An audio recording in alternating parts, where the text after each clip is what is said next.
যেখানে free fire PUBG গেমগুলোই Bangladesh থেকে এখনো পুরোপুরি আনব্যান করা হয়নি, সেখানে সরকার গেমের উপরে স্পোর্টস এর উপরে 15% পর্যন্ত ভ্যাট চাপাই দেয় কিভাবে? গেমস খেলতে হলে অনেক টাকা লাগে। যেখানে শুধুমাত্র গেমগুলো খেলার কারণে এখনো পর্যন্ত জুয়া খেলছি বলে গালাগালি শোনা লাগে, সেখানে সেই গেমের উপরে সরকার 15% পর্যন্ত ভ্যাট কিভাবে চাপাই দেয়? আম্মু আব্বুর কাছ থেকে টাকাগুলো নিয়ে। যেখানে এখনো পর্যন্ত সরকার স্পোর্টস নিয়ে কখনো কোনো হেল্প তো করেইনি, উল্টো কোনো ল্যান্ড টুর্নামেন্ট বা কোনো টুর্নামেন্ট হলে সেখানে প্রশাসনিক ঝামেলা লেগেই থাকে বা প্রশাসনিক ঝামেলা তৈরি হয়েছে, সেখানে সরকার কোনভাবে গেমের উপরে 15% পর্যন্ত ভ্যাট চাপাই দেয়? আম্মু আব্বু অনেক সময় টাকা দেয়, অনেক সময় টাকা দেয় না, জোর করে নি। এখনো পর্যন্ত বাংলাদেশের কোনো স্পোর্টস প্লেয়ার অথবা কোনো গেমার বুক ফুলিয়ে বলতে পারে না যে আমি গেমার বা আমি স্পোর্টস প্লেয়ার। সেখানে সরকার এই স্পোর্টস এর উপরে গেমিং সেক্টরে কিভাবে 15% ভ্যাট চাপাই দেয়? না আমি সরকারের বিরুদ্ধে কোনো কথা বলতে আসছি, না আমি সরকারের ডিসিশনের বিরুদ্ধে কোনো কথা বলতে আসছি, তবে গেমিং সেক্টরের স্পোর্টস সেক্টরের বাংলাদেশের গেমারদের আমাদের ন্যায্য দাবি এবং আমাদের অধিকার এবং বাংলাদেশে স্পোর্টস এন্ড গেমিং নিয়ে একটা ডেডিকেটেড সেক্টর তৈরি করে স্পোর্টস প্লেয়ার এন্ড গেমারদের একটা ফিউচার ইনশিওর করা এখন আমাদের যৌক্তিক দাবি, ইভেন আমাদের একটা অধিকার। নিত্য নতুন আয়ের উৎস খুঁজছে সরকার,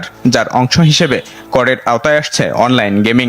বসছে 15% ভ্যাট ও সম্পর্ক শুল্ক। সাম্প্রতিক বাংলাদেশ সরকার 2026 এবং 2027 অর্থ বছরের বাজেটের যে একটা উপস্থাপনা করেছেন, সেখানে বাংলাদেশের গেমিং, বাংলাদেশের স্পোর্টস সেক্টর 15% কর দিতে হবে এমন একটা ডিসিশন নিয়েছেন। এখন ভাই আমি যে কথাগুলো বলবো, আমি যে বিষয়ে আজকে কথা বলতে এসেছি, তুমি যদি একটা ফ্রি ফায়ার প্লেয়ার অথবা তুমি যদি একটা পাবজি প্লেয়ার অথবা তুমি যদি যে কোনো গেমের একজন প্লেয়ার অথবা স্পোর্টস প্লেয়ার তুমি যাই হয়ে থাকো না কেন, তুমি যদি গেমের সাথে কানেক্টেড থাকো, তোমার অবশ্যই ভিডিওটা দেখা উচিত। ইভেন আমি আজকে তোমার ন্যায্য অধিকার নিয়ে কথা বলবো, তোমাদের ন্যায্য দাবি নিয়ে আমি কথা বলবো, তাই অবশ্যই ভিডিওটা পুরোপুরি দেখবে এন্ড ভিডিওটা শেয়ার করে অন্যকে দেখার সুযোগ করে দিবে। প্রথমত তোমাদের সাথে যদি আমি একটা ইনফরমেশন শেয়ার করি, ইন্দোনেশিয়ায় প্রতি অর্থ বছরে শুধুমাত্র গেমিং এর জন্য $40 মিলিয়ন বাজেট থাকে শুধুমাত্র সরকারি খাত থেকে, এবং তারা শুধুমাত্র গেমিং সেক্টর থেকে স্পোর্টস সেক্টর থেকে প্রতি বছর $2.5 বিলিয়ন থেকে $2.8 বিলিয়ন পর্যন্ত ইনকাম করে। এখন ভাই গুগলের তথ্য অনুসারে পুরোপুরি সঠিক নাও হতে পারে, তবে যদি আমি এর আংশিক সত্যটাও ধরে নিই, তারপরেও তোমরা দেখতে পাচ্ছ যে ইন্দোনেশিয়ান থেকে প্রতি বছর কি পরিমাণে টাকা তারা স্পোর্টস সেক্টর থেকে গেমিং সেক্টর থেকে ইনকাম করছে। এমনকি সরকারও তাদেরকে বাজেট দিয়ে থাকে প্রতি অর্থ বছরে শুধুমাত্র গেমিং সেক্টরের উপর ডেডিকেটেড বাজেট থাকে, এবং ইন্দোনেশিয়ান সরকার গেমের উপরে 12% ভ্যাট সংযোজন করছে। ওয়ান দ্য আদার হ্যান্ড আমরা যদি বাংলাদেশের কথা চিন্তা করি, তাহলে বাংলাদেশের অবস্থা তোমরা দেখছো, বাংলাদেশে গেম খেলার জন্য জেলে যাওয়া লাগে, বাংলাদেশের গেমারদেরকে জুয়ারু বলা হয়, এমনকি বাংলাদেশের স্পোর্টস প্লেয়াররা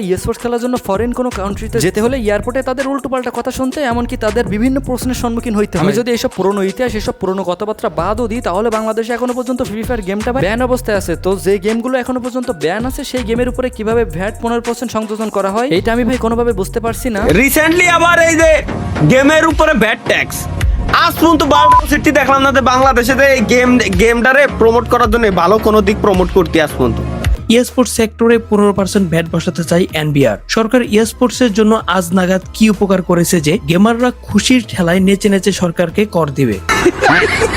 এখন ভাই তোমাদেরকে স্বাভাবিক একটা হিসাব বোঝাই, তুমি তোমার এলাকার যে রাস্তাগুলো দিয়ে চলাচল করো, এই রাস্তাগুলো কার টাকায় করা? নিশ্চয়ই তোমার টাকায় করা, আমার টাকায় করা, এমনকি এগুলো হচ্ছে আমাদের ট্যাক্সের টাকায় করা। তো আমাদের ভ্যাট ট্যাক্সের টাকায় সরকার রাস্তাঘাট করছে এবং আমরা সেই রাস্তাঘাট দিয়ে চলাচল করি, আমরা সেখান থেকে উপকার পাই। তো এখানে আমাদের ভ্যাট বা ট্যাক্স দিতে কোনো ধরনের কোনো আপত্তি নেই, এমনকি কোনো ধরনের কোনো সমস্যা নাই। কিন্তু বাংলাদেশে এখনো পর্যন্ত আমরা গেম নিয়ে কোনো ধরনের তো কোনো সাপোর্ট পাইনি সরকার থেকে, এমনকি গেমগুলো নিয়ে মানে ফ্রি ফায়ার, পাবজি এইগুলো নিয়ে স্পেশালি যত ঝামেলা তৈরি হয়েছে এই পর্যন্ত, এগুলো মনে হয় গুনে গেতে কোনো শেষ করা যাবে না। তো যেখানে এই গেমগুলো এখনো পর্যন্ত ব্যান অবস্থায় আছে, গভর্নমেন্ট থেকে গেমগুলো নিয়ে এত ঝামেলা, সেই গেমের উপর হুট করে একটা ট্যাক্স চাপাই দেওয়া কতটা যৌক্তিক আমি জানি না, এমনকি সরকারের কি ধরনের পরিকল্পনা রয়েছে এই গেম নিয়ে তাও আমি জানি না। তবে আমি যতদূর জানি, সরকার যখন কোনো সেক্টরের উপরে কর আরোপ করে, তখন সেই বিষয়টা বা সেই সেক্টরটা সরকার একটা বিশেষ খাতের আওতায় চলে যায়, মানে সরকার সেই সেক্টরের উপর ডেডিকেটেড বাজেট প্রদান করে। তো এমনটা যদি সরকার চিন্তা ভাবনা করে বা সরকারের যদি পরিকল্পনা থেকে থাকে যে বাংলাদেশের গেমিং এর উপরে নজর দিবে, এমনকি গেমিংটাকে গ্রো করার চিন্তা ভাবনা করবে, তাহলে অবশ্যই সরকারের এই সিদ্ধান্তটাকে আমরা সাধুবাদ জানাই, এমনকি এই সিদ্ধান্তটা অনেক ভালো হয়েছে। কিন্তু যদি সরকার এমন কোনো কিছুই না করে, মানে গেমিং এর দিকে কোনো নজর নেই, কিছু নেই, জাস্ট দেখছে গেমিং থেকে স্পোর্টস থেকে ভালো একটা অ্যামাউন্ট আর্নিং হচ্ছে, that's why Bangladesh Sarkar gaming এর উপরে একটা কর চাপাই দিচ্ছে, তাহলে ভাই বাংলাদেশের গেমারদের জন্য এই বিষয়টা কোনোভাবে মেনে নেওয়া যৌক্তিক না বা মেনে নেওয়া সম্ভব না। তো আমরা গেমাররা সরকারের কাছে অনুরোধ করবো যাতে বাংলাদেশের গেমিংটাকে আনব্যান করে দ্রুত, এবং বাংলাদেশের গেমিং সেক্টরের জন্য আলাদা একটা নজর দেওয়া হয়। এবং সেই সাথে সাথে তোমাদের কাছে অনুরোধ করবো যে ভিডিওটা তোমরা প্রচুর পরিমাণে শেয়ার করবা এবং লাইক করবা, যাতে ভিডিওটা সবাই দেখতে পারে, কজ ভাই এইটা হচ্ছে আমাদের ন্যায্য দাবি আর ন্যায্য অধিকার। সো গাইস, এই ছিল ভিডিওটা, কেমন লাগছে তোমাদের অবশ্যই কমেন্ট করে জানিও, এন্ড চ্যানেলে নতুন হলে সাবস্ক্রাইব করে দিও। Okay, that's it for today, tata.